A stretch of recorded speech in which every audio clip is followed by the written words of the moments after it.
보내셨습니까? 예. 저희는 뭐 너무 재밌습니다. 여기서 다 한 팀이 가족처럼 먹고 자고 하니까 너무 분위기가 좋아요. 저기가 운영하시는 사무실인가요? 아니 제 사무실은 아니고 여기는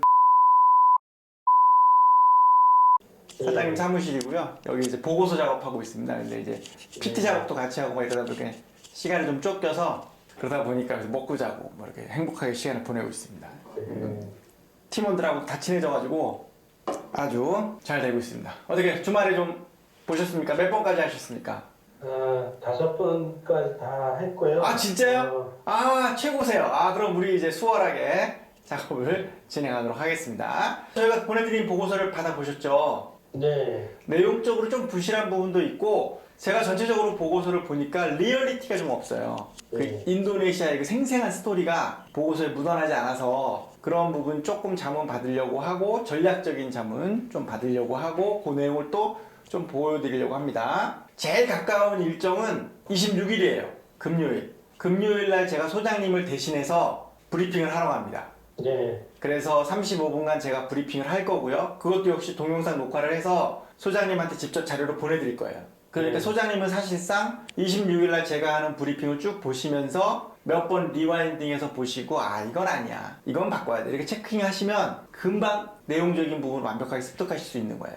그 다음에 질의답변 과정도 역시 마찬가지. 제가 그날 질의답변했던 내용들이라든가 제가 했던 발표 내용들 대부분이 현장에서도 거의 비슷하게 걸리도록 그렇게 지금 현재 시뮬레이션 하고 있습니다. 그래서 그걸 잠시만요. 지금 녹화를 아직 시작을 안 해가지고 잠시만요. 그래요? 예. 네, 됐습니다. 저희도 하고 있습니다. 저희도 지금 하고 있어서 혹시 안 되시면, 근데 데이터 보내기가 너무 어려워서 대용량이라 제일 중요한 모멘텀은 26일이다. 26일날 제가 가서 소장님을 대신해서 잘 브리핑 해드려야 일단 실무진에서도 그룹산의 컨펌에서도 조용해지겠죠. 그리고 나서 소장님이 1일날 오시고 4일날 리허설 하시고 5일날 저희랑 함께 최종 마무리하시고 6일날 들어가시는 뭐 그런 스케줄로 알고 있어요. 일단 26일을 목표로 저희가 D-Day로 지금 가고 있습니다. 보고서 작업은 보내드린 보고서에서 조금 가감될 것 같고요. PPT는 현재 보고서 내용을 토대로 오늘 소장님이랑 나는 이런 얘기를 넣어줬으면 좋겠어, 나는 이런 말이 하고 싶어, 이렇게 하시면 제가 다 체크해가지고 이제 보고서 팀에 전달해가지고 PPT 작업을 할 거예요. 그렇게 생각해 주시면 될 것 같습니다.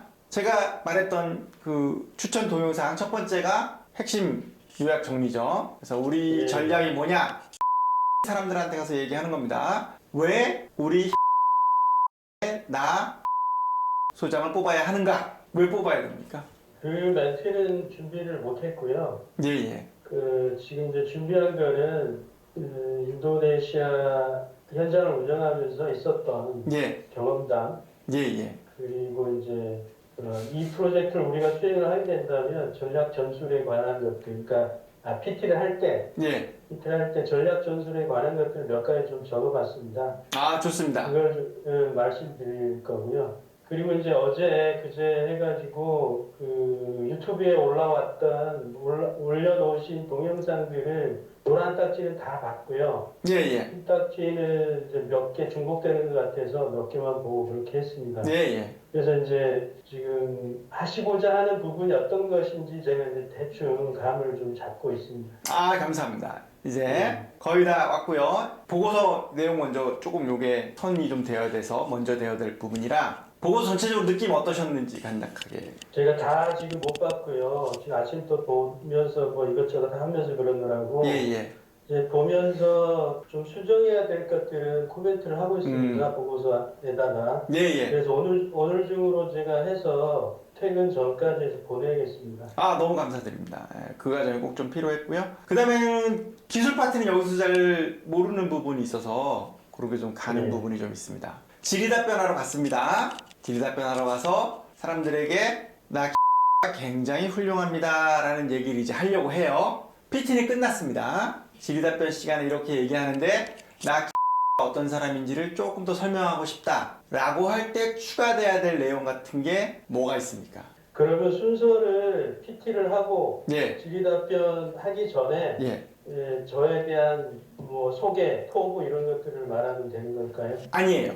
PT상에 포부는 얘기합니다. 저 20년간 해외에 이런 현장을 오고 가고 그 다음에 인도네시아에서 이런 공사를 진행한 최고의 해외 시공 전문가이자 인도네시아 전문가입니다. 이 점을 꼭 기억해 주십시오 라고 얘기하고 그 다음에 좀 더 자세한 사항은 이따 질의답변 시간에 말씀드리겠습니다 라고 해야 PT를 빨리 끝낼 수 있어요. 그리고 이제 그 PT가 끝났고 이제 내가 왜 니네 가 원하는 사람인지를 내가 설명해 주겠다는 시간을 지금 갖는 겁니다. 소장님 겸손은 힘든 겁니다. 우리 겸손할 필요가 없어요. 우리 지금 잘난 척하기 위해서 온 겁니다. 잘난 척 하셔야 돼요. 일단 저는 오랜 해외 공사 경험을 토대로 해외 공사에 대한 노하우, 또 경험뿐만 아니라 언어적인 부분도 다른 제 연배에 있는 다른 기술자들보다 훨씬 좀 앞서 있다고 자부하고 있습니다. 그러니까 영어 같은 경우에 굳이 점수로 따져본다면 제가 토익 800에서 900 정도는 나오고요. 그다음에 생활 영어, 기술 영어, 업무 영어 같은 경우는 누구보다도 잘 소화할 수가 있습니다. 이런 부분은 저의 좀 많은 장점이라고 생각되고요. 기술적인 부분은 이제 해외 공사에서의 공사 경험을 토대로 했을 때 무엇보다도 현지 업체들이 갖고 있는 특성들을 먼저 좀 잘 파악하는 게 우선입니다. 각 나라마다 업체들 특성이 있고 그 나라가 갖고 있는 로컬 프랙티스가 있기 때문에 그런 부분을 먼저 캐치하고 이제 그것을 토대로 좀 검토해서 진행을 해야 되는 그런 것들이 좀 중요한데요. 인도네시아 같은 경우는 먼저 좀 처음에 좀 그 챌린지라고 할까요? 처음 와서 겪었던 부분들은 뭐였냐면 지역에 커뮤니티가 있습니다. 지역에 커뮤니티가 있는데 이 사람들이 이 프로젝트를 보호해 준다는 명목으로 금전적인 요구를 하는 게 있었고요. 삥을 뜯는군요. 한국말로 삥 뜯는군요. 예, 삥 뜯습니다. 이제 마피아 같은 성격의 이제 뭐 쉽게 말하면 깡패죠. 네, 우리나라 70년대군요. 우리나라 70, 80년대. 예. 그런 부분이 있고 이제 또 금전적인 요구뿐만 아니라 업체 선정할 때 자기네 업체를 써줘라 하는 그런 요구사항도 있습니다. 그래서 그런 것들을 전혀 무시할 수는 없습니다. 무시를 하게 되면 공사를 하면서 좀 어려운 점이 생기기 때문에 원활하게 해결을 해야 됩니다. 그래서 저희 같은 경우는 지역 커뮤니티랑 어그리먼트를 맺어서 연간 얼마간의 보상을 하겠다라는 협의를 맺고 실제적으로 지급도 했습니다. 그리고 이제 업체 선정 같은 경우는 일단 입찰 참여를 시켜주되 좀 모양새만 갖춰주는 식으로 이렇게 해서 관계가 틀어지지 않는 선에서 이렇게 좀 했던 그런 경험이 있습니다. 좋습니다. 소장님이 지금 이렇게 말씀하신 내용을 짤두단으로 바꾸면 이렇게 됩니다. 여러분이 저 장을 선택해야 되는 이유를 몇 가지로 정리해서 설명드리겠습니다. 첫째, 저는 언어 능력 면에서 다른 분들보다 훨씬 뛰어납니다. 저는 20년 넘게 해외 생활을 하면서 영어를 매우 잘 할 수 있습니다. 일반적인 영어가 아니라 특히 건축, 시공, 설계에 관련된 용어나 기술, 기법에 관한 용어에 매우 능하기 때문에 현장에서 언어 소통을 통한 완벽한 시공 지휘가 가능합니다. 물론 인도네시아 말도 잘합니다. 두 번째, 제가 뭐였죠? 두 번째가 갑자기 생각이 안 나네. 죄송해요. 지역 커뮤니티. 두 번째는 지역 커뮤니티를 활용하지 않으면 제대로 시공이 잘 이루어지지 않는다는 것입니다. 제가 전 세계를 돌아다니면서 경험한 바에 의하면 각 나라마다 시공 협력사, 시공사, 허가자들의 독특한 특징이 있고 그들만의 특색이 있습니다. 인도네시아 역시 마찬가지입니다. 7, 80년대를 생각할 수 있는 그런 구조로 되어 있습니다.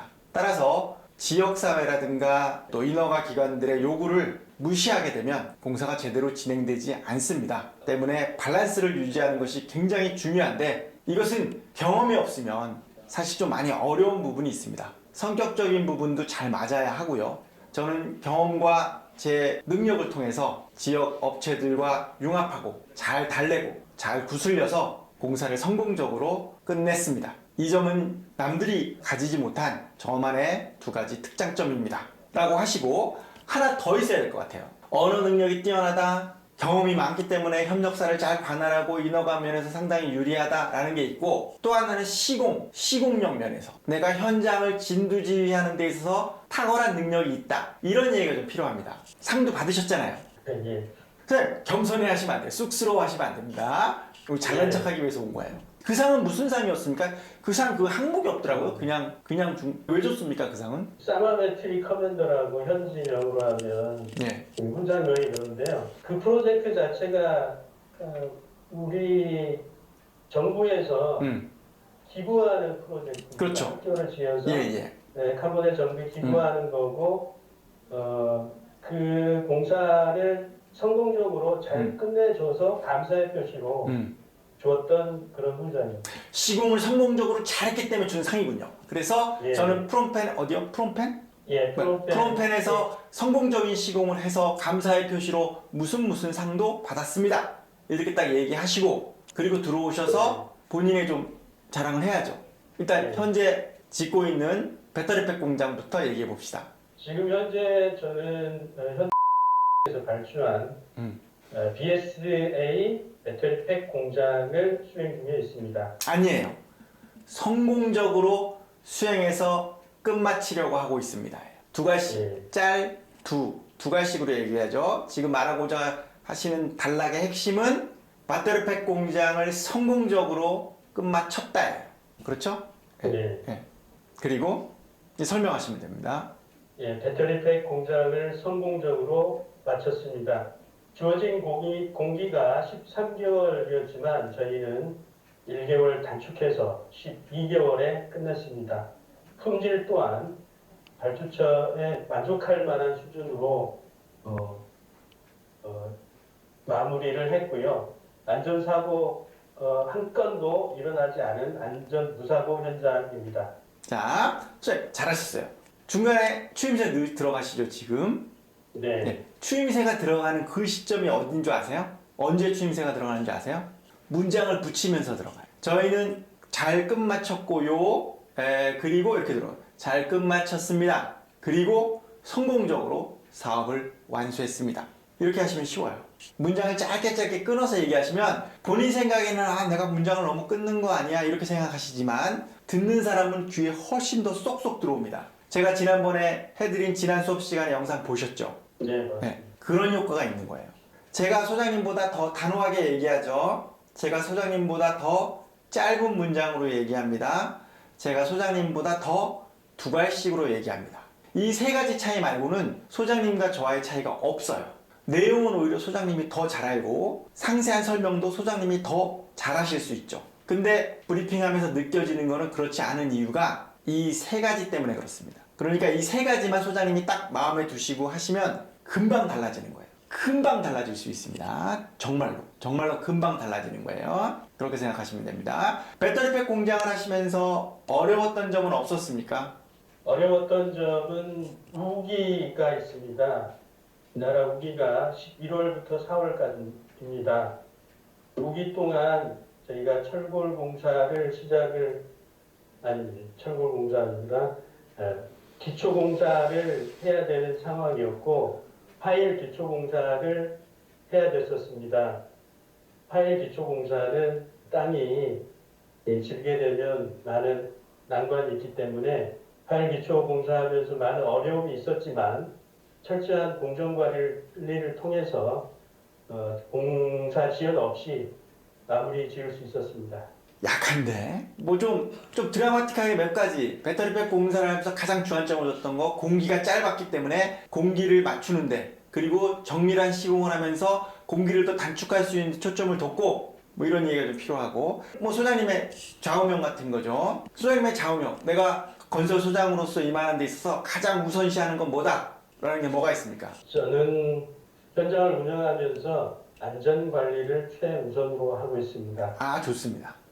아무리 품질 좋은 건물을 짓고 제때에 공사를 끝내더라도 사고가 나버리게 되면 멸장화입니다. 안전사고가 프로젝트에 있어서 가장 중요한 항목입니다. 만약 인도네시아에서 안전사고가 발생하게 되면 어떻게 처리되게 되죠? 안전사고가 발생하게 되면 현장에 프로토콜이 있습니다. 일단 보고 체계에 의해서 보고를 하게 되고 최우선적으로 환자를 병원으로 이송을 하게 되어 있습니다. 뭐 공사 중지를 맞게 된다든가 뭐 벌금을 물게 된다든가 여러 가지 불이익이 있고 공사를 진행하는데 문제가 된다. 그렇기 때문에 인명사고를 없애는 게 중요하다. 이렇게 생각하시는 건지. 좀 더 드라마틱하게 한번 해봅시다. 인명사고를 가장 중요시하는 이유는 인명사고가 나는 현장은 고품질 시공을 할 수 없기 때문이다. 이게 내 좌우명이 되는 거예요. 내가 인명사고를 최우선으로 막고 싶어하는 이유는 인명이 중요하기도 하기 때문이지만 가장 중요한 것은 인명사고가 나는 현장은 고품질 시공이 아니라고 생각한다. 실제로 그렇다. 그런 식으로 얘기하셔야 되는 거예요. 지금 저희 카피가 결국 사람입니다. 결국 사람입니다. 해외에서 집을 짓는데 결국 사람이 하는 거다. 나 장이라는 사람이 하는 거고 우리 직원들이 최우수 직원들이 가서 하는 거고 거기에 있는 현지 최우수 업체들이 하는 거고 사람이 가장 중요하다고 생각하기 때문에 사람 보고 우리를 뽑아라. 브랜드 보고 뽑지 말고 지금 이런 식으로 가려고 하고 있거든요. 그러니까 전체적으로 결을 이렇게 쭉 맞춰서 70분 브리핑을 딱 듣고 나면 아, 이 사람들이 진짜 안 뽑아줄 수 없는 상황인걸 이런 느낌을 주는 게 저희 목표예요. 소장님이 인명사고가 나지 않는 게 가장 중요하다. 그 이유는 사람이 가장 중요하기 때문이다.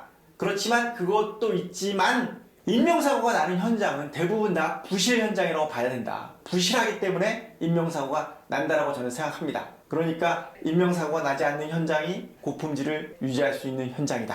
뭐 이런 식으로 좀 강변하면서 인명사고와 고품질을 연장시키는 이런 스토리 어떠세요? 품질보다는 예. 공기랑 연관시키는 게 좀 더 나을 것 같습니다. 그러면 인명사고가 났을 때 공기가 늘어나는 부분이 생긴다. 공사 중지가 되기 때문에 그럼 좀 인간성이 좀 떨어져 보이는데 조금 포장을 해봅시다. 현장의 안전이 가장 중요하다라고 생각한다. 안전하지 않은 현장은 공기를 준수할 수도 없고 품질이 떨어지고 그리고 공사비도 많이 들어가는 현장이었다. 그렇기 때문에 안전이 가장 중요하고 안전을 기본으로 해야지만 공기 단축, 고품질 시공 등이 가능하다. 이런 식으로 네. 아닙니까? 좋아요. 이런 식으로 조금 준비해서 멘트를 제가 만들어 드리겠습니다. 소장님이 필요한 것은 그거고요. 또 한 가지 화두가 되고 있는 게 지금 경쟁사와 달리 저희 사만이 건설법인 2개와 재무법인 하나를 갖고 있습니다. 타사는 다 법인이 없어요. 그래서 우리가 지금 보고서에도 보시면 아시겠지만 집중적으로 강조를 하고 있는데 도대체 법인이 있고 없고의 차이가 뭐냐를 여기 구성원이나 이런 분들이 잘 실감하지 못하는 부분이 있습니다. 이런 부분에 대해서 조금 설명해 주십시오. 법인은 인도네시아에서 외국 기업이 영업을 하기 위해서는 현지 법인은 필수입니다. 그게 JO가 됐든 PMA가 됐든 두 가지 중에 한 가지를 선택을 해야 됩니다. 예. JO는 임시 사무실을 얘기합니다. 가장 설립도 쉽고 첨단도 쉬운 외국 기업이 가장 선호하는 방법이고요. PMA는 연구법인이라고 보시면 됩니다. 예. 예, 현지 법인과 같이 합작을 하긴 하는데 연구법인이고 수입을 직접 할 수가 있습니다. 그래서 그전에는 JO로 운영을 하다가 예. 올해부터 PMA로 새로 법인을 만들어서 출범을 했습니다. 예, 그래서 타사에 비해서 수입을 자유롭게 할 수 있고요. 이름으로 수입을 할 수 있습니다. 네, 그리고 PMA라는 연구법인이기 때문에 영업 활동이 보다 자유롭습니다. 폭넓습니다. JO보다는 그런 장점이 있습니다. 그래서 배터리 셀 공장이 JO로 된 거군요. 그렇습니다. 지금 이제 배터리 셀이 JO로 돼 있어서 아니 PM 이게 법인이라던데 왜 JO로 했지 이렇게 생각했더니 한번 해보고 나니 법인이 꼭 필요하다는 걸 느껴서 법인을 넣었다 이렇게 이해하면 되는군요. 그러니까 무조건 있어야 됩니다. 그러니까 그건 알겠는데 현지 법인, 활동 중인 현지 법인. 그렇죠. 지금 우리가 연구법인을 만든 이유는 바로 그 이유 때문이라는 것이죠. 그렇습니다. 그럼 보고서상에 쓰여 있는 그 법인이라는 걸 연구법인이라고 차라리 아예 바꿔버리는 게 낫겠네요. 명칭을 오해의 소지가 없도록 연구법인으로 바꾸겠습니다.